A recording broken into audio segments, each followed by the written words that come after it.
जय Hind all my dear students. आज हम लोग सेट 21 करेंगे। तो सेट 21 में आपका पैसेज है सेट 21।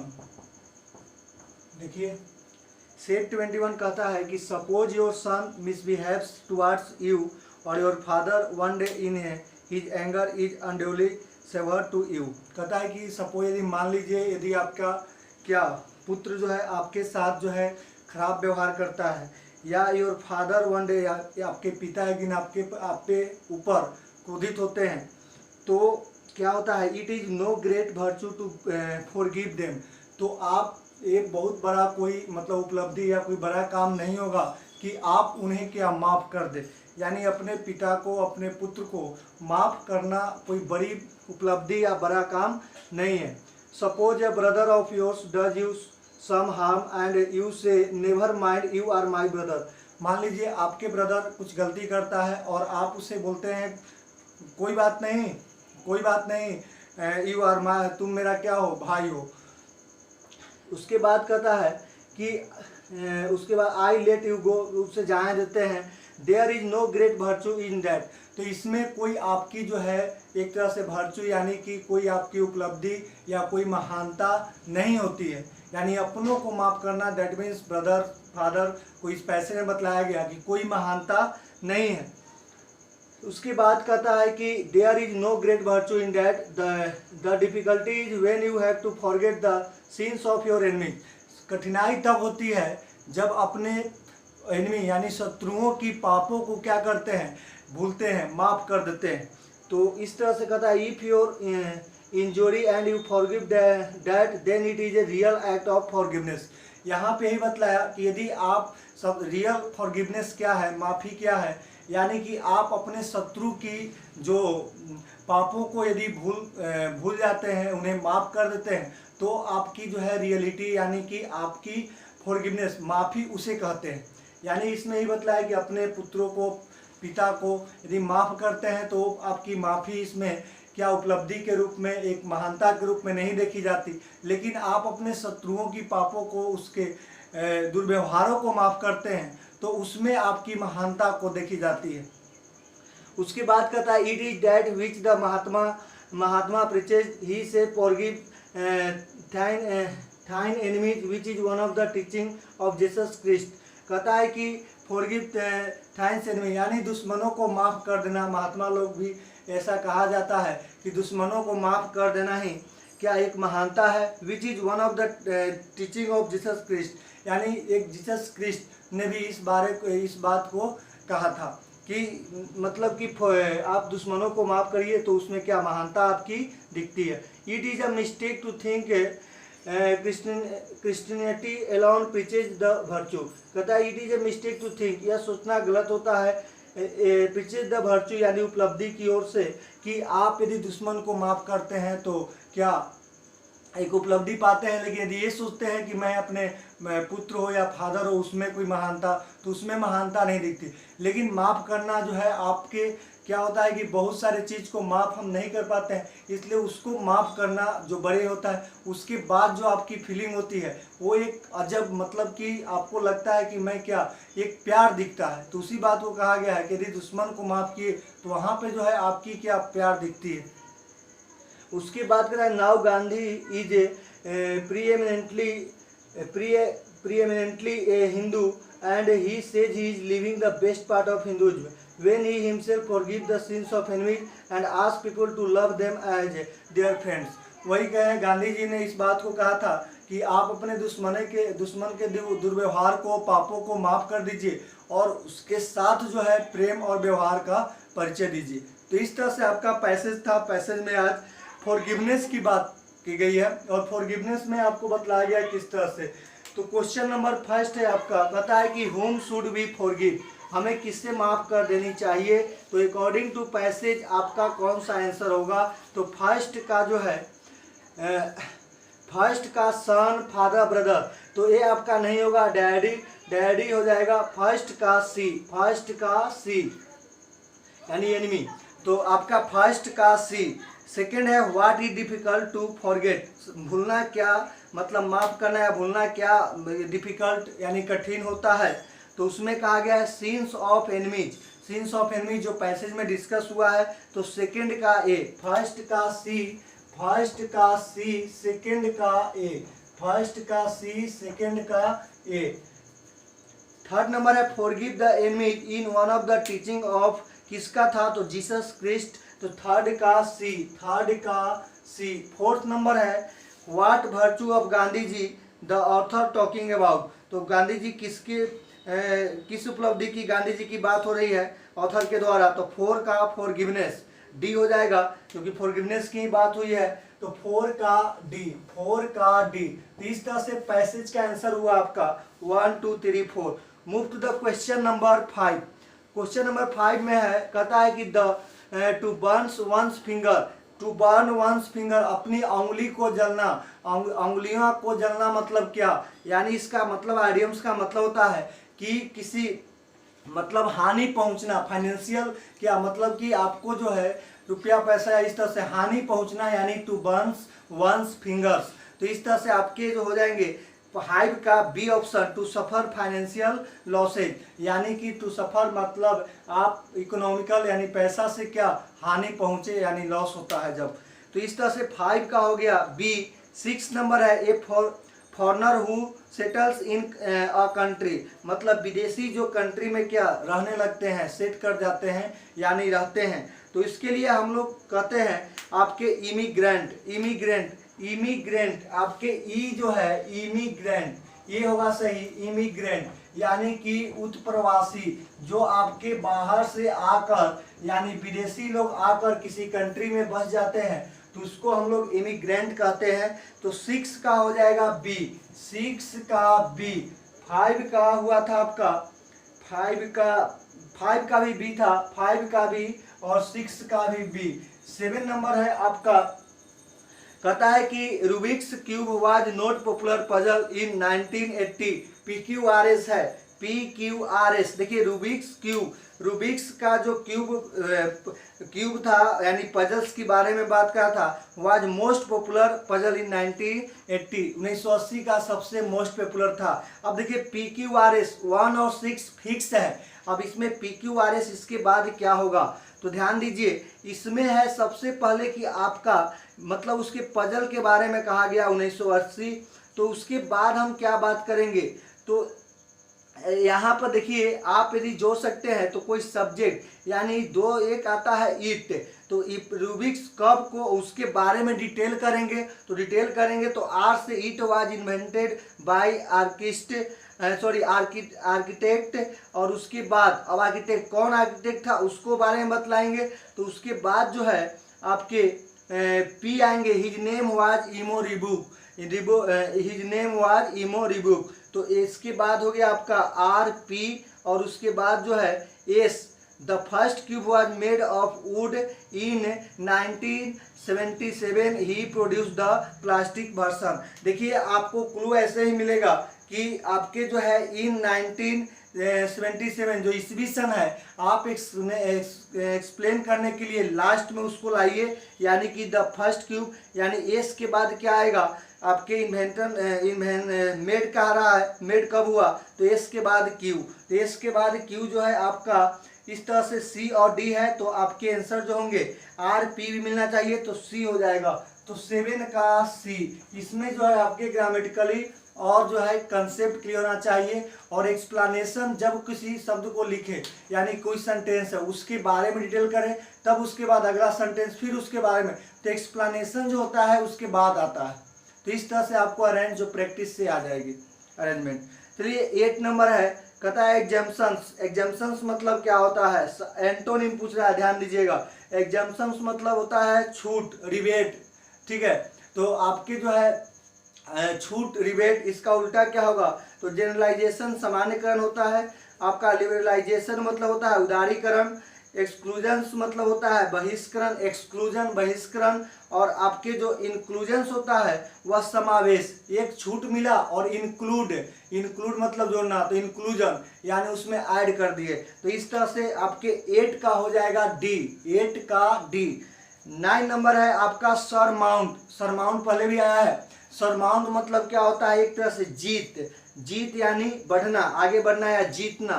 तो आपके डिस्काउंट वो तो छूट हो गया, सराउंड चारों ओर, ओवरकम मतलब होता है जीत, ठीक है, ओवरकम मतलब जीत, वी शुड ओवरकम, मुझे जीतना चाहिए क्या, तो इस तरह से आपके ओवरकम, तो क्या हो गया 9 का सी, कैप्चर मतलब क्या, कब्जा, तो 9 का हो गया आपका सी ऑप्शन।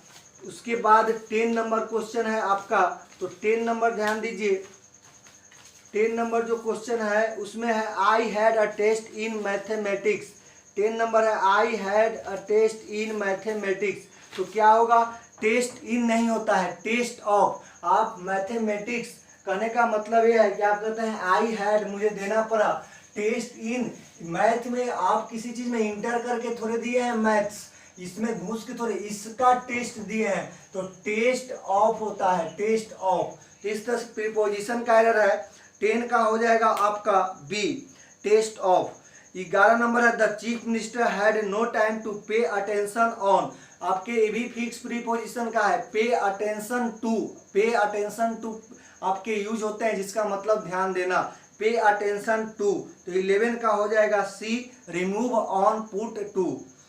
नेक्स्ट है 12 नंबर ड्रिंकिंग एंड ड्राइविंग, आपके सिंटेक्स में बताए हैं कि पेयर वाले जो भी आपके वर्ड होते हैं वो हमेशा सिंगुलर होते हैं, जो मिले जुले होते हैं। ड्रिंकिंग एंड ड्राइविंग मतलब पीना और गाड़ी चलाना, जैसे आपके हॉर्स एंड करेज, ठीक है, जैसे राइस एंड करी या पल्स, तो इस तरह के जो वर्ड होते हैं एंड से जुड़े होते हैं बट सिंगुलर समझे जाते हैं, तो आपके सिंगुलर हैं, तो आपके 12 में क्या होगा बी, बी ऑप्शन में आर ना होकर इज होगा, drinking and driving is, drinking and driving is.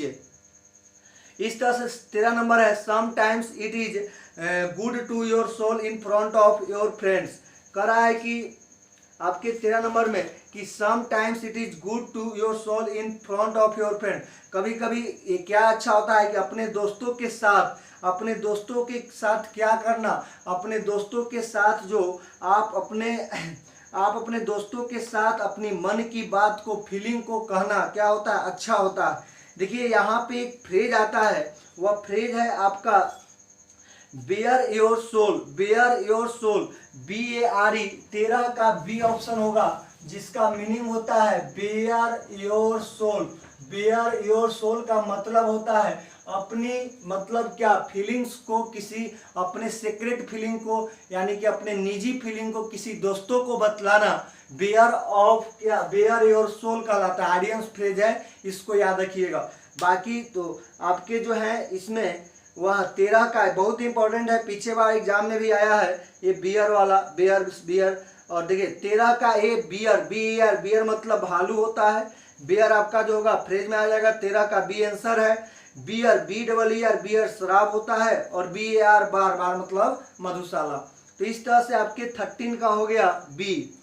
Next है 14 दे लीव द 5th फ्लोर, वह कहाँ रहता है 5th फ्लोर पे, माय डियर फिक्स प्रीपोजिशन नहीं है, सिंपल है। मान लीजिए ये मकान है, ये मकान का ये 1st फ्लोर है, ये क्या है 2nd, ये 3rd, और ये 4th, और ये क्या है आपके 5th फ्लोर। जब ये 5th फ्लोर है, एक कोई व्यक्ति मान लीजिए इसका ये फ्लैट है 5th फ्लोर पे, तो ये फ्लैट पर मतलब यहाँ रहता है, तो किसी मान लीजिए चीज पे, किसी थिंग्स पे ऊपर होना क्या होता है, ऑन होता है। किसी वस्तु के ऊपर कोई वस्तु टच में हो तो उसके लिए क्या होता है, ऑन। तो इस तरह से क्या हो जाएगा, they live on the 5th floor, 14 का सी। 15 नंबर है bread is usually made with, bread जो होता है किससे, आपके आटा से बनाया जाता है, तो इस तरह से ध्यान दीजिए, मेड ऑफ भी होता है और एक मेड फ्रॉम भी होता है, मेड फ्रॉम भी होता है और मेड ऑफ भी होता है, लेकिन तब मेड ऑफ करते हैं जब कोई वस्तु एक दूसरे वस्तु में बनता है और उसका अस्तित्व दिखाई देता है। जैसे मान लीजिए हमने बोला कि this chair is made of would, this chair is made of would, यानी कि यह जो चेयर है किसका बना हुआ है, मेड ऑफ वुड। तो देखिए यह वुड से बना है, तो वुड, चेयर में वुड दिखाई दे रहा है, इसलिए क्या होगा, मतलब इसमें समाहित है, मतलब एक तरह से कह सकते हैं कि यह जो है मतलब आपको ज्यादा मात्रा में या दिखता है उसको मेड ऑफ, लेकिन अपने रूप को चेंज कर ले बिल्कुल, उसमें कहते हैं फ्रॉम। ठीक है, जैसे मान लीजिए स्टील इज मेड फ्रॉम क्या आयरन, तो क्या फ्रॉम हो गया। उसी तरह से आपका क्या हो जाएगा, bread is usually made from wheat, क्योंकि फिर ब्रेड बनने के बाद उसमें व्हीट का कोई आपको दिखाई एक्चुअली में नहीं होता है। तो इस तरह से आपके जो होंगे 15 का बी। 16 नंबर है I asked him I borrow his car for a day, मैंने उससे पूछा कि क्या मैं तुम्हारा कार एक दिन के लिए ले सकता हूँ। माय डियर, यहाँ पे रिक्वेस्ट हो रहा है आपका पोलाइट रिक्वेस्ट, और पोलाइट रिक्वेस्ट के लिए क्या, पोलाइट रिक्वेस्ट के लिए आप जो है कुड का भी यूज करते हैं। ऐसा नहीं है कि कुड सिर्फ कैन का पास्ट है, कुड का यूज जो है आप पोलाइट रिक्वेस्ट के लिए प्रेजेंट में भी कर सकते हैं। कुड यू, मान लीजिए हमने बोला वुड का भी आता है, बट कुड बताए होंगे auxiliary verb, model auxiliary verb के यूज में हमने बताया could you lend me 500 rupees, could you lend me, क्या तुम मुझे 500 रुपीज उधार दोगे। तो इस तरह से कुड का भी प्रयोग करते हैं। तो यहाँ पे तो साफ है आई आस्क्ड V2 है, आई आस्क्ड V2, तो इसके बाद विल तो आएगा नहीं, कैन तो आएगा नहीं, क्योंकि विल कैन आगे पास्ट में भी चाहिए। ये भी है कि आपके आस्क्ड आया है तो आगे पास्ट, शुड नहीं, शुड जो है आपके किसी चीज को चाहिए के अर्थ में, जैसे नेसेसिटी, आई शुड रीड, मुझे पढ़ना चाहिए, तो आपके कुड जो है पास्ट भी है और आपके पोलाइट रिक्वेस्ट भी है। तो इस तरह से आपके जो होंगे 16 का बी पोलाइट रिक्वेस्ट।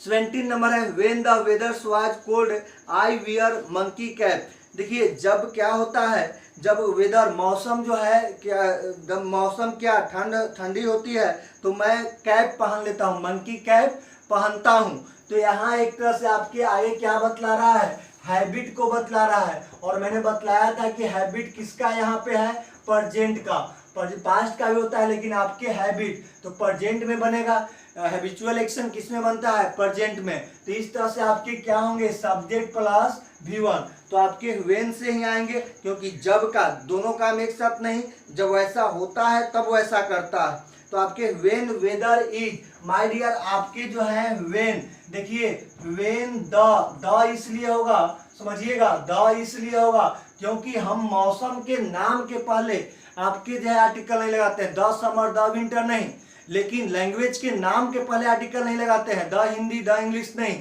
लेकिन द लैंग्वेज के पहले द लगेगा, वेदर के पहले द लगेगा, ठीक है, फेस्टिवल के पहले द लगेगा, फेस्टिवल के नाम के पहले नहीं लग सकता है। तो द वेदर होगा, द समन है, तो आप जो है the weather, the language, the festival बोल सकते हैं, लेकिन उसके फेस्टिवल के नाम, वेदर के नाम या इस तरह से जो है सीजन जो है मतलब नहीं बोल सकते सीजन के नाम के पास।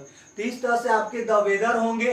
अब देखिए इज क्या है, तो आपके मेन वर्ब के रूप में आया है, तो यह इज क्या है, V5 है, और ये सब्जेक्ट हुआ, और ये तो आपके आंसर क्या होंगे, व्हेन द वेदर इज। आपको पता है कि जब मेन वर्ब नहीं हो तो ऑक्सिलरी वर्ब मेन वर्ब का काम करता है, और V1 V2 V3 V4 और V5, तो आपके बी वर्ब में क्या चलता है, आर और एम, आपके V1 हो गए, आपके वाज या वर क्या हो गया, V2 हो गया, आपके जो है V3 क्या हो गया, बीन, और V4 क्या हो गया, बीइंग, और V5 क्या हो गया, इज।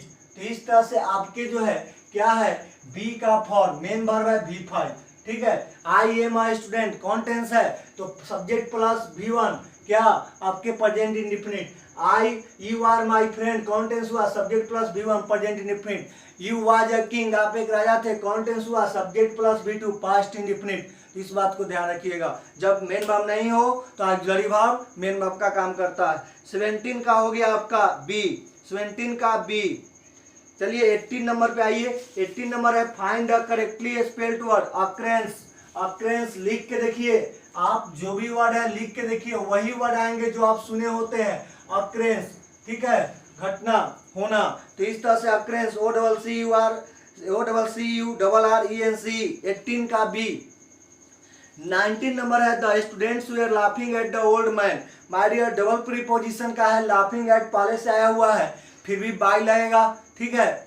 तो इस तरह से आपके वे आर लाफिंग कौन टेंस है, पास्ट कंटिन्यूअस, बी वर्ब क्या आएंगे, बीइंग आएंगे, ऑब्जेक्ट आए, सब्जेक्ट बन के आएगा, सब्जेक्ट ऑब्जेक्ट बन के बना लीजिए। तो आपका हो जाएगा the man, the old man singular है, was being laughed at by the student, 19 का ए। 20 नंबर है, do you want some do you want some more sweets asked my friend. Do you want क्या है, do you want some more sweets, some more sweets से किसने पूछा, तो उसके बाद asked my friend, asked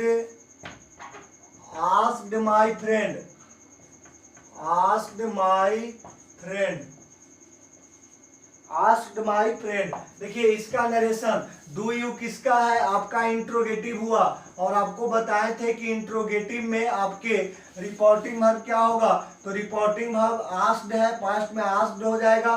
conjunction axillary verb से start हो तो इसको यस नो इंट्रोगेटिव कहते हैं, और इसका जो कंजंक्शन यानी कॉमा, इन्वर्टेड कॉमा को हटाने के लिए आपका जो है इफ या वेदर का प्रयोग करते हैं, जो सुटेबल हो उसको। उसके बाद रिपोर्टेड स्पीच में आपका जो है इंट्रोगेटिव सेंटेंस उसको एसर्टिव बना लेते हैं, that means subject plus a भी होगा तो ए भी, मेन वर्ब होगा तो main verb, other verb. Persons की चेंजिंग होगी, टेंस की चेंजिंग होगी, अदर वर्ड की चेंजिंग होगी। अब देखिए do you want some more sweets कौन टेंस है, तो आपके है प्रेजेंट इंडेफिनिट, किसमें जाएगा, पास्ट इंडेफिनिट।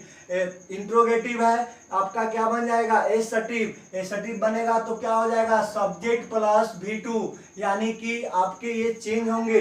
तो आप कह सकते हैं आज माय फ्रेंड क्या हो जाएगा, माय फ्रेंड आस्क्ड मी, देख लीजिए इफ से है, my friend asked me if I want subject plus V1 नहीं होगा, प्रेजेंट इंडेफिनिट है। B option, my friend said to me, said to change नहीं किया, बी ऑप्शन भी नहीं होगा। C option, my friend asked me whether, यहाँ तक तो सही है। मी लिया है आपके से मन से ऑब्जेक्ट के लिए। I wanted subject plus V2 some more sweets, तो इस तरह से आपके जो है सी ऑप्शन सही है, मतलब सारे आपके जो है कंसेप्ट को फुलफिल किया। My friend asked me whether I wanted some more sweets, 20 का सी। इस तरह से आपके जो है 21 सेट कंप्लीट हो गए।